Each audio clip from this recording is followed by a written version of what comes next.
Hello, guys and gals, obviously. This is going to be a recording about something that I thought would be an interesting topic because someone asked me, "Oh, you can't see?" Just because I uploaded a video on YouTube. This was ages ago.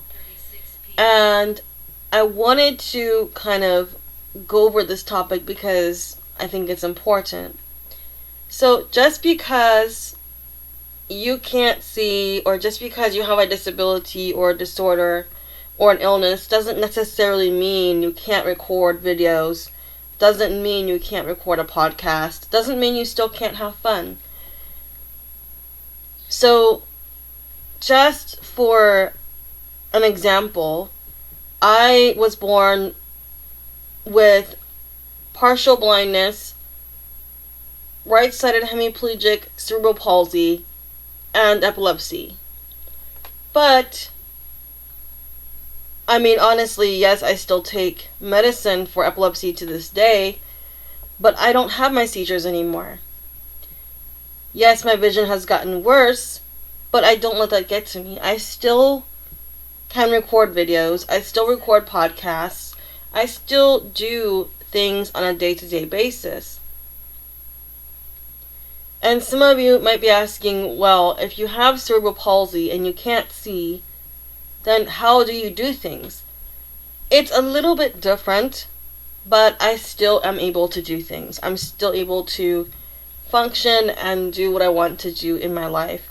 Obviously, there's things that I have to kind of do with modifications. There's some things I just can't do, but there are some things that I do love to do every day.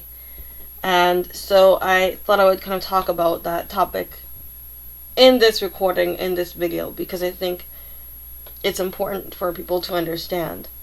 So, for example, when I was in middle school, I learned to type on a computer. Now, obviously, I was always using the what they call the find and peck method, where you only use one finger and you search for each key.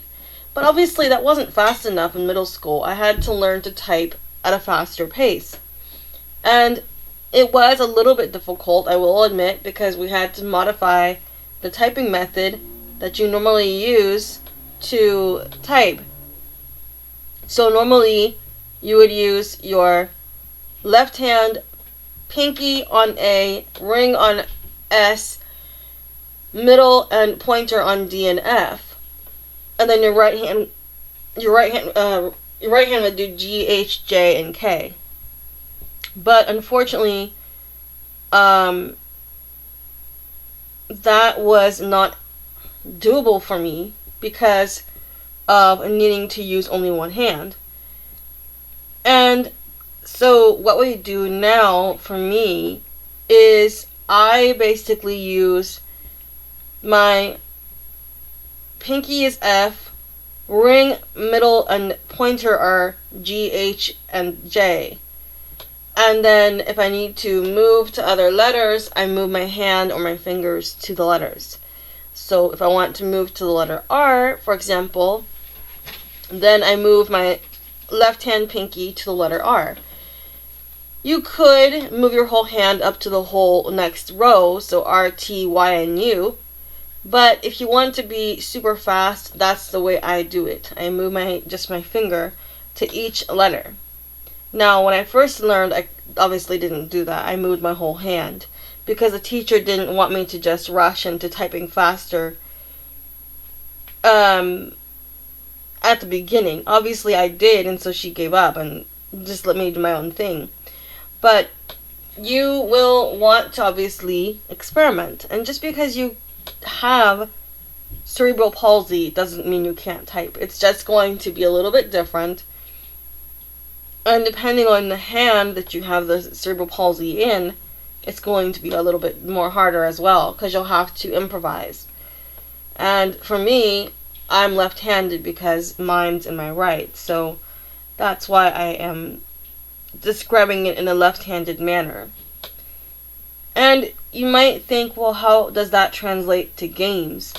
that's a little bit of a different story because games are a little bit harder. But there are some games I still can play. Not all of them, but there are still games I can play. So, with the game like Bokuro no Daiboken 3, which is a Japanese RPG style audio game, I usually use my left hand again because obviously I can't use my right.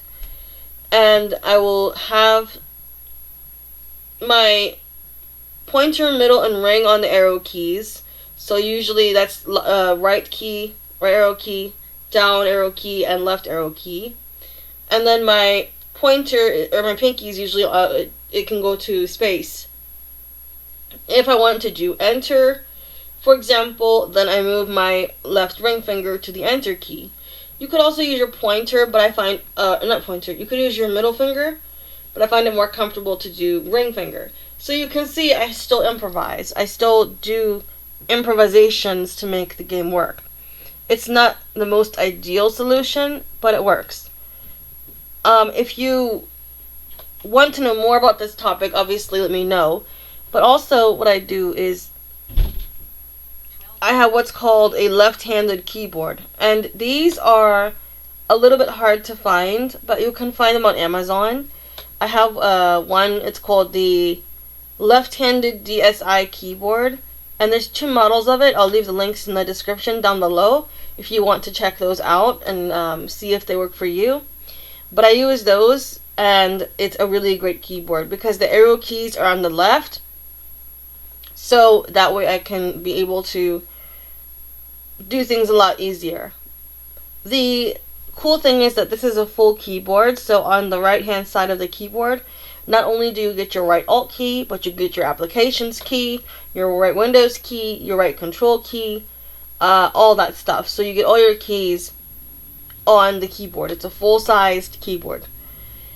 And the keys are nice and springy. They're, I think, mechanical keys. I forget the color of the switches, but they are mechanical. So they're nice and springy. I think one version had Cherry MX brown switches. I forget the other one. I think they're reds, I believe. But I might need to look it up to make sure. So, yeah, I mean, you can do anything you put your mind to. You just need to improvise and think over how you're going to do it. And, well, some people might think, oh yeah, because you have cerebral palsy in your whole right side, including your face, oh, you can't sing. Yeah, I can sing.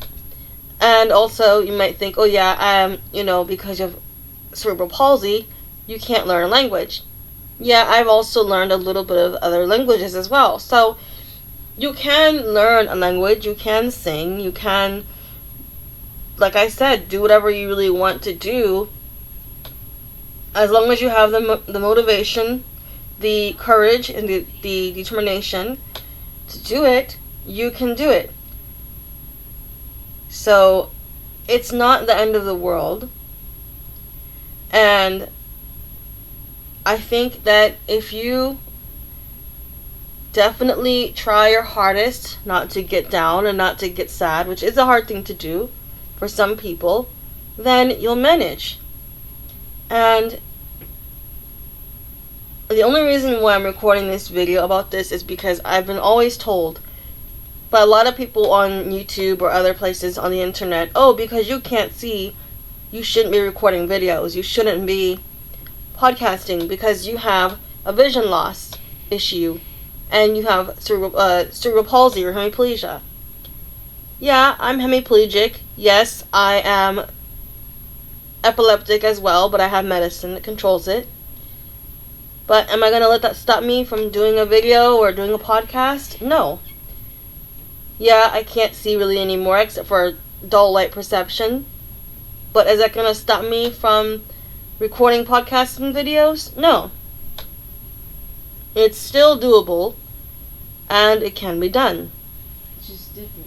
It's just in a different way. It may take more motivation depending on who you are, and more encouragement and more determination, but you can do it. Anyway, I hope my story helps you. If you have any questions, Let me know in the comment section down below. And if you want to hear more on this topic and what I do for other things, feel free to let me know as well, and I'll be more than happy to put something up there for you. God bless everybody, and I'll talk to you later. Bye. Love you guys.